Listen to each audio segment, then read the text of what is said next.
What's up everyone and welcome back to my YouTube channel. And today we're going to be watching 3 World War horror stories animated. Everyone go sub to I and R Scary Tales. Very good. Yes. Yeah, give him some subscribers. Give him 500k, even though I don't even have 1k. But still. Yeah, as you can see, my desk has been moved around. The Halloween stuff in the background. Going on the bed there. Okay, let's go. We all sat down near the fireplace as Grandpa rested his back on the armchair holding a glass of wine. Every winter, my sister and I come to visit him. My grandpa is a retired Army general who now lives in these hills owning a small tea garden. I love coming here to relax my mind from the hustle and bustle of city life. My sister Amy lives in Montreal, so she too loves spending some family time here. After our parents died in a car accident, Grandpa is the only family we have. Apart from all these reasons, visiting Grandpa carried a particular purpose. Amy and I both enjoyed hearing about his life experience.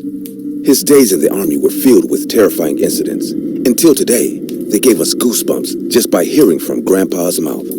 Also, he had this amazing ability to narrate those experiences in such a picturesque manner that it left us stunned and speechless at the end. We have heard many incidents, and each stands out to be unique in its own way, except this one that we heard last winter. Picking up from where I began, Amy was sitting opposite of Grandpa, and I was standing in front of the window watching the snowflakes floating in the air. The house was warm, and the dim lights created a perfect environment for a scary story. Amy took a sip from her hot chocolate and said, "You never told us a horror story, though." "You mean stories of seeing ghosts? Do you believe in ghosts, darling?" "I don't. But do you?" Grandpa smiled and looked at me. I said in a firm voice, "I don't believe in ghosts either." I noticed Grandpa getting aloof, as if some memory carried back to his mind. No one spoke for 5 seconds, and all we could hear was the sound of the wood burning in flame. Staring at the trembling fire, Grandpa exhaled a deep breath and said, "Well, I can't assure you about the existence of ghosts, because when this happened, I was going through a traumatic phase mentally. So, some can say it was my imagination, but somewhere deep down, it felt so real to me." "Please tell us, Grandpa. It will be perfect for tonight," I said excitedly. Grandpa starts the story. "Back then, I was posted in a small village in Utah that was being evacuated overnight due to an already speculated attack. We all expected the enemy to strike in the morning, but they started to destroy our base camps right before dawn. On that chilly winter night, we did all we could do to resist their unexpected attack, but many soldiers got injured and many died on the field. I was shot in the arm and would have bled to death on the battlefield if not for my fellow soldiers who saved me and took me to the Army hospital. The Army hospital was old and has been there since World War II. Due to the serious injury, I was shifted to the emergency care ward with all Go away, please. Go away,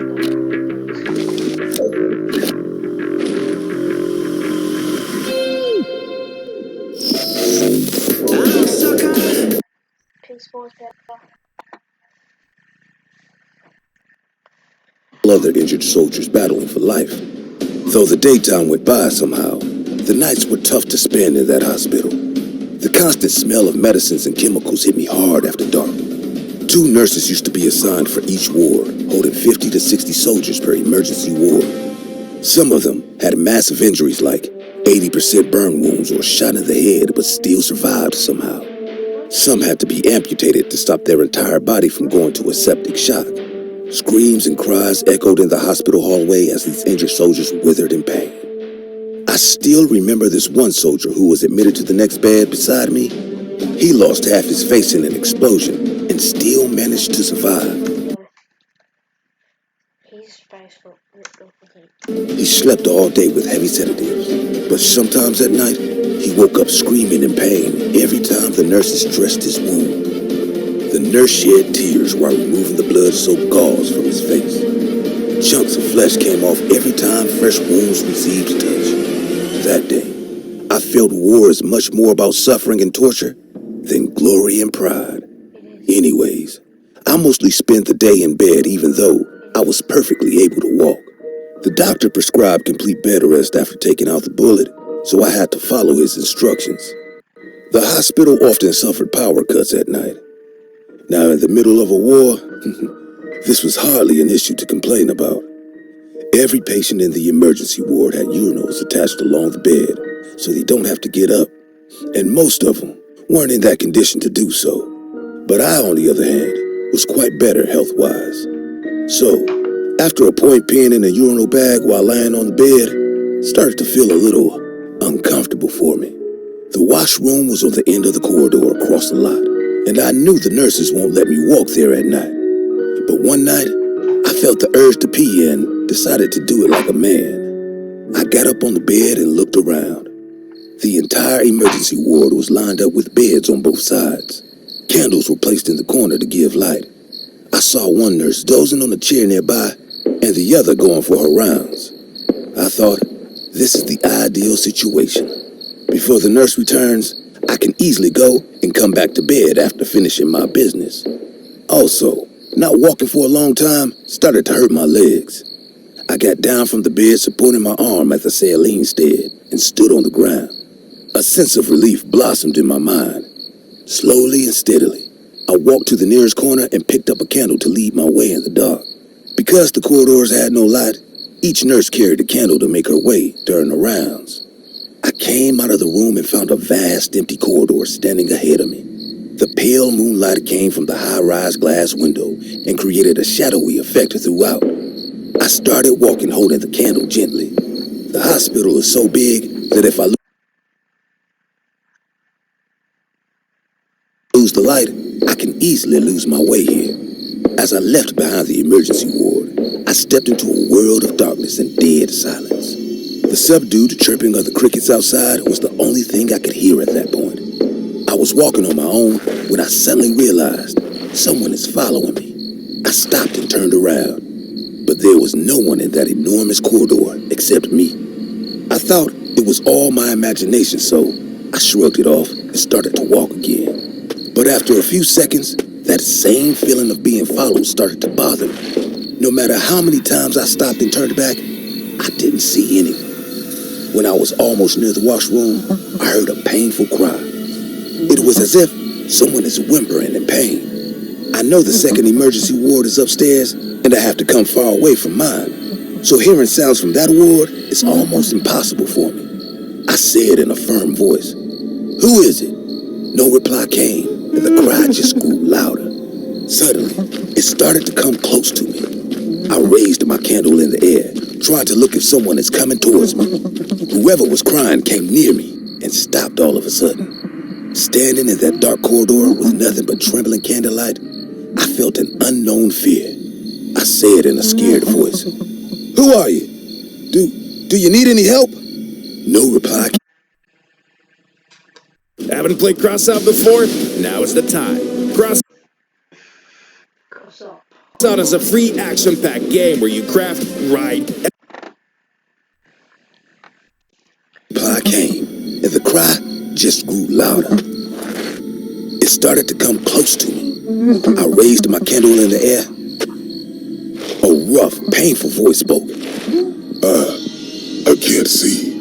I thought maybe a soldier got lost in the dark, and obviously he lost his vision, so he is trying to find his way back to the emergency ward.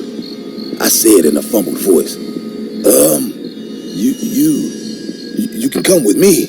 I can take you back to bed. Here, holds my hand. I stretched my hands toward the darkness in front of me so that the blind soldier can reach out. I waited, staring at the pitch-black corridor.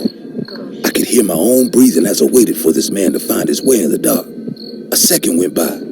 5 seconds went by. But still, there was no sign of him. I was about to walk ahead to look for him when I heard running footsteps rushing towards me. A hand came up from the dark trying to grab my hand, and I was almost going to hold it when the owner of the hand appeared in the light as well.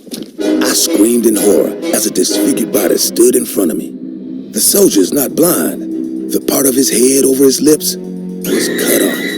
Blood and flesh was hanging from this vicious wound. The lips moved one last time and said, "I can't see." I fainted on the floor right then and there.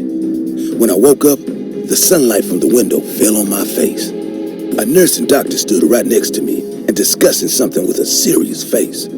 The doctor gave me a strict warning not to leave my bed. They said they found me unconscious near the washroom after hearing my scream. As long as I stay there, I never left that room, be it night or daytime. The day I finally recovered and got discharged, I asked the nurse about a soldier coming here missing more than half his head, to which she replied, "Many people died here, and it's impossible to keep track of their injuries.